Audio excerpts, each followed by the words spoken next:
Hey YouTube, welcome back to the third edition of how to create a hack lab, or hack box. In this tutorial, I'm going to go through how to install a target machine, Windows 2012. So if you saw my first tutorial, I showed you where to download Windows 2012 and from the TechNet evaluation center that Microsoft owns, the evaluation copy.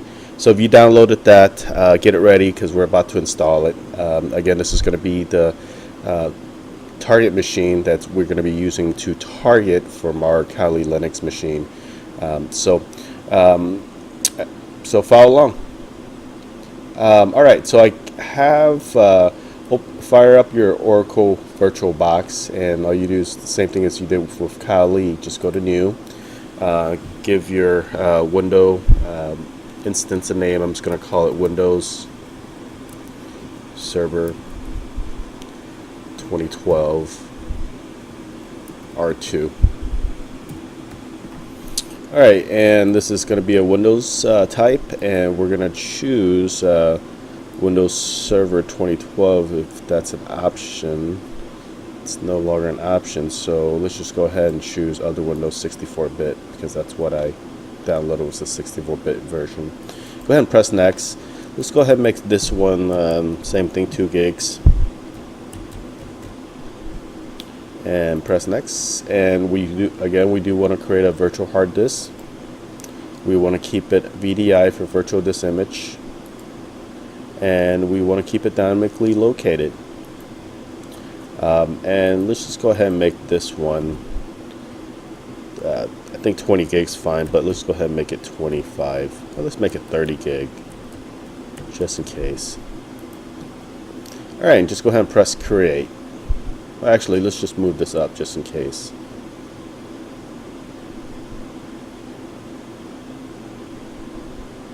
There we go, that's close enough. Create.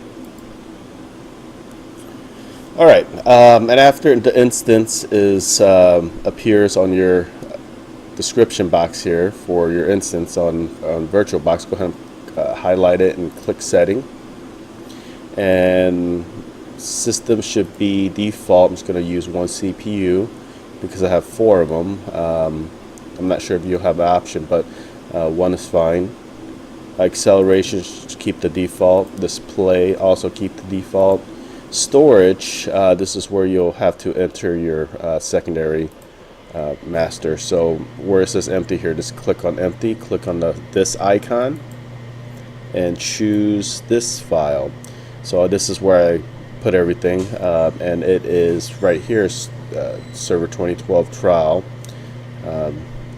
bit old. So I'm going to go ahead and double click that and add that to my storage, my controller. And that should do it for there. Audio, we want to keep default. Network, we want to change this one to internal network. Now on the Kali Linux in the second tutorial, I made it a bridge network because we needed to update it. But in the last installation that I'll do, in the last video tutorial that I'll do later, we're going to change this one to internal network also, so it doesn't touch the outside world. Everything else we're just going to keep it the same. Serial ports, default, we'll keep everything in the default. USB, we're also going to keep default. Share folder, default. User interface is going to be default. Again, none of these are set in stone. We can come back and change it at any time. So we're good to go. Press OK. Alright, now everything's ready to run. All you do is press start, and it's going to start installation of the Windows 2012, Windows Server 2012.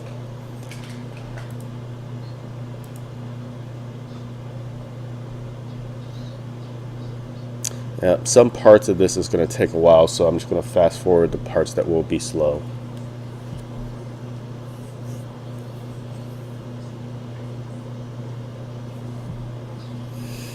Alright, so this thing popped up again. Basically it's your mouse pointer. Just go ahead and get rid of it. It's just saying that capture your mouse pointer. This is the start of the Windows installation. Just make sure you keep everything within your region. or within your language capacity, I guess.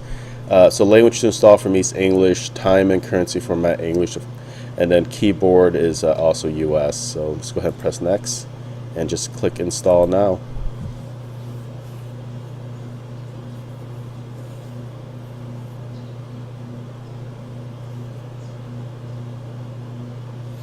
All right, so right here we're going to be choosing, let's see here, Windows Server 2012 R2 standard evaluation with the GUI. So go ahead and press next. And we want to accept the terms. Next. And we want to do a install Windows only advanced. And go ahead and pick this one. Next. And this might take a while, so I'm going to fast forward through this part.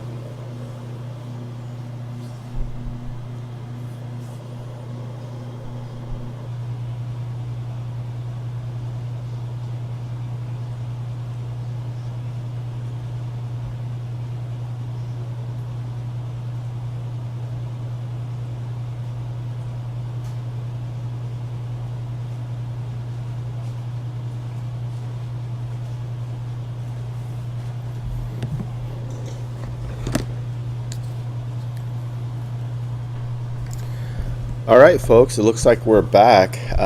Computer rebooted itself, and we're going through the installation part still. So I'm going to fast forward this part also.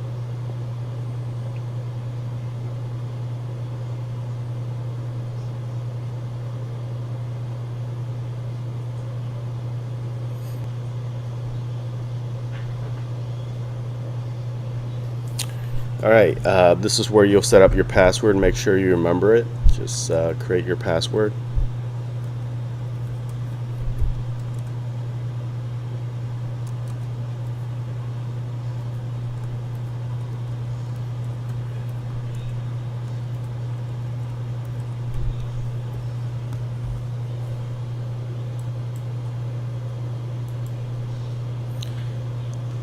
Click next. Alright, so here we are. We're about to start up Windows Server 2012 for the very first time. To do that in the virtual environment, you can't throw a Control-Alt-Delete on your keyboard because it's a virtual environment. So you have to go up here to Input and just go to Keyboard and just type in, or click Insert Control-Delete, and then go ahead and add in your password.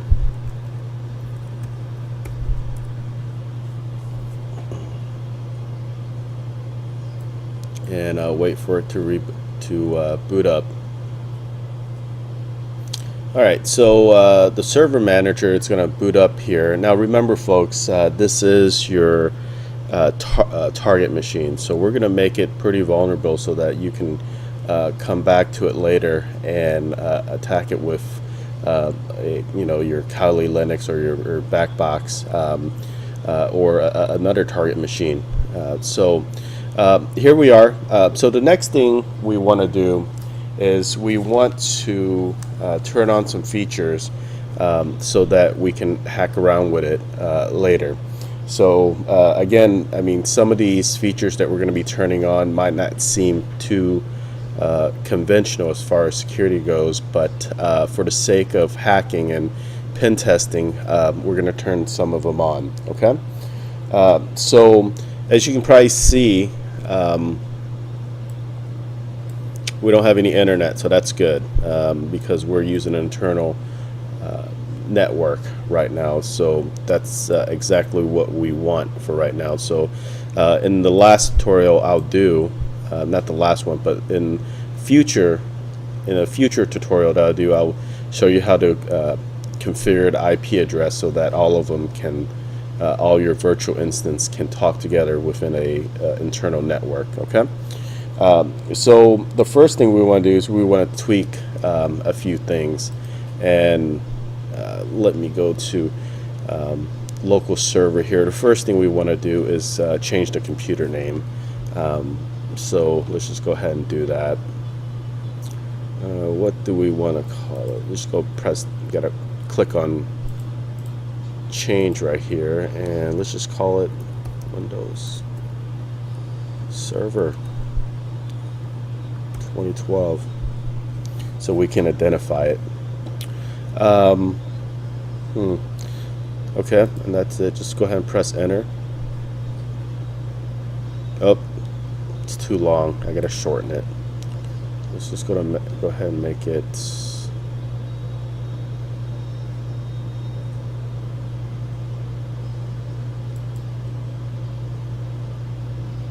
change again. Just call it that. Okay. Okay. It's just saying that we need to restart it before the change goes into effect. Go ahead and press close. The next thing we want to do is turn off the IE enhancement. Let's just go ahead and restart later. So let's see, you scroll all the way over here, IE enhancement. Let's go ahead and turn that off. Again, remember, some of these configuration might be unconventional, but again, we're creating a hack box. So all right, so the next thing we want to do is go to our advanced setting, so we can turn off a few features. Let me go back over here. Actually, we can go down right here. Okay, let's go ahead and left click on your start menu right here and go to System, Advanced Setting. Under your Performance tab, your settings right here. Let's see here.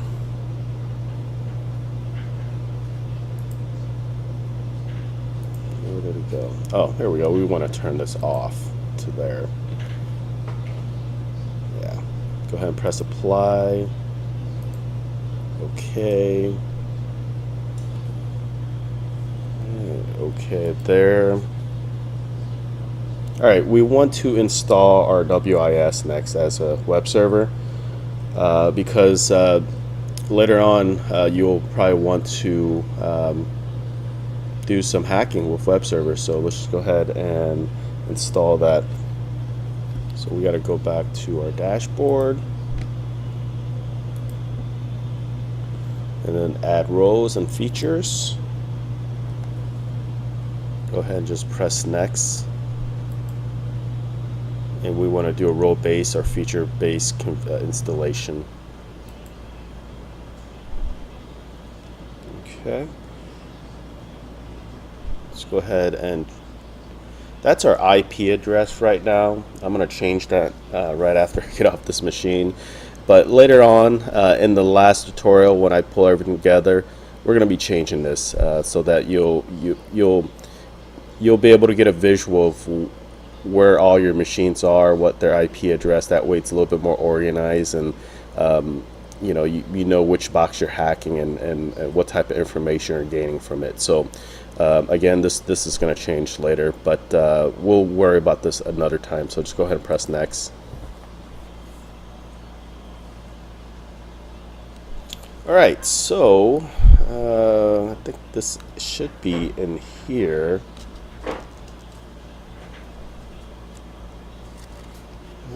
It's a WS. Oops, yep, right there. That's what we want. Web server IIS. And double click that. It's just saying that these are some of the tools that it's required for that feature. So just go ahead and add features.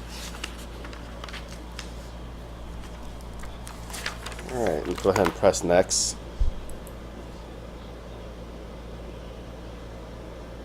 And there's going to be a few features here that we're going to want to turn on for later playing around with. So let's go ahead and turn on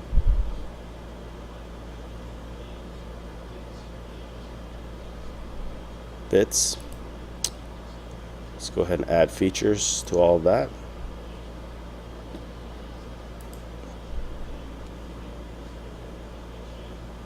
Let's go ahead and, where's the bit locker? oh, network unlock. We want to do that too.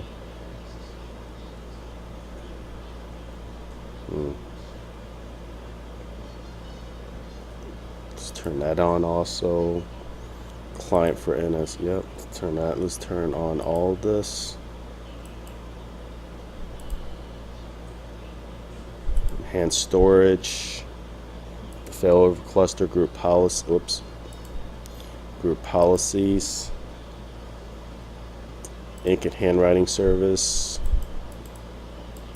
I don't have time to go through over all this, but if you have time, you know, just go ahead and read the side. The description's pretty to the point. We need internet printing. Where's it's right here, and that should do it for that. Let's go ahead and press next. Okay, next again.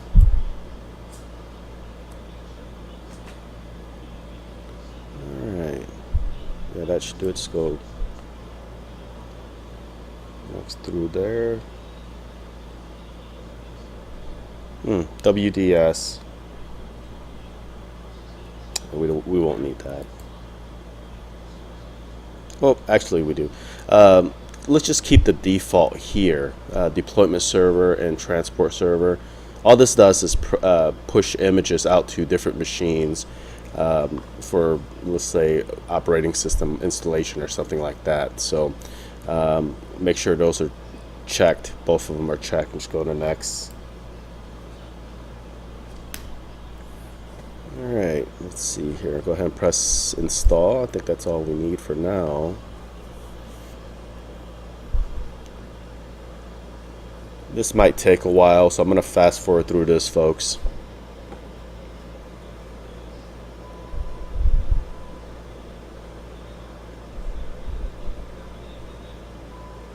Alright, it looks like this is completed. So let's go ahead and press close. Alright. Is there anything else? I'm trying to think of anything else we need to install. Actually, there is one more thing, Snmp. So let's go ahead and install that. We might want to do some Snmp hacks later. Go ahead and add features and roles again. Go to your server selection, select your server, and then go to feature. Let's see here. I think where's the Snmp service? There we go. Oh, let me cancel that and show you. Right here where it says Snmp, folks, it's just a simple network management protocol. Basically for agents, that so you can monitor activities in the network device and stuff like that. So we need that. So let's go ahead and click on that, add the features, and then next install that. And I'm going to fast forward through this.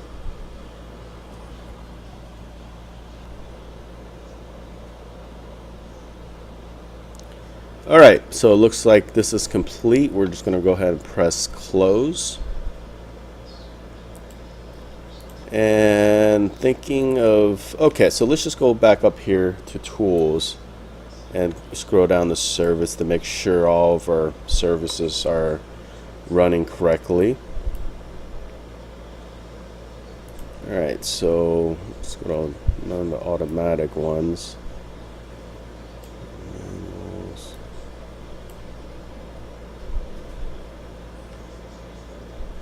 Okay.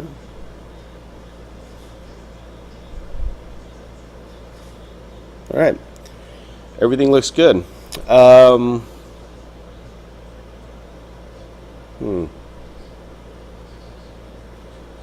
Thinking if there's anything else we need to do. Let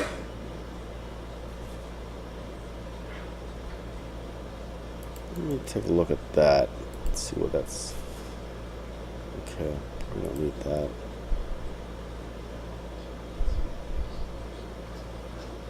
Yep, looks like it's it, folks. So let's go ahead and reboot the computer. So now, basically, that's. Oh, one more thing. I'm sorry. We need Telnet. Let's go ahead and configure that really quick. So add roles, Let's go to server selection. Select your server, features, and Telnet.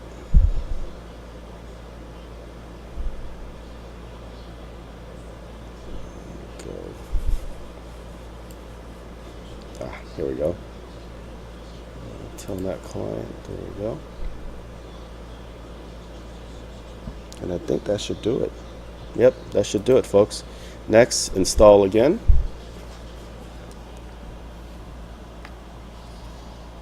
I'm going to fast forward through this part.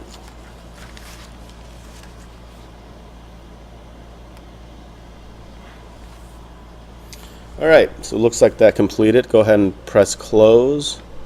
And now you can restart your machine. So, where'd it go? Way up here.